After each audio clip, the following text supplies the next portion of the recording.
May nakita akong mga brief nakasale sa marketplace.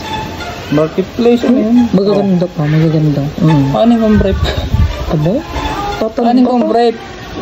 Magtatanong ka pa? Sa dami kong brief na pansuot, ano yung brief nang insulto ka? Aba, nagtatanong ka, tingnan mga itsura mga brief na doon. Sobrang dami kong panuot. Sus ko, anin ko yan, hindi ko kailangan niya. Kung inaalok mo sa akin ay mga piyesa ng motor, gaganda pa ang motor natin.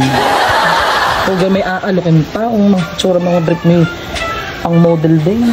Sus ko, sabi ng napakarami kong brief doon. Yan mo na. Pilitin. Ano ga? Libre ko na. Aba?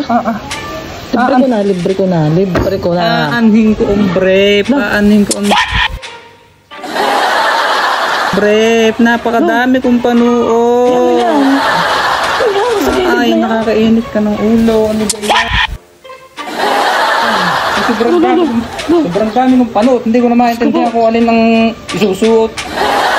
Saglit na yan. Ang ibang hindi na alam ko saan napalagay. Mainit ang ulo ko. Bumili ka mo ng hilo. Ano ba yan? Tsura yan.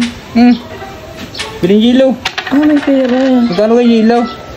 May lakang pera. Ano yan? Pitaka. Di kayo. Brief na may pitaka. Saan ka pa? Bibili mo ko ng bago. Nang kakasakasay-saya. Pero ipit ko. Hilo. Gusto mo, bumili ka din ng coke para lumamig-lamig ang ulo ko. Pinapainit mo ang ulo ko. Sinabi nang hindi ko kailangan ng brief. Hindi ko kailangan ng brief. Aba, may isang gantan naman. Kakatuwa. Ang galing. Ang ganda. Ang cute.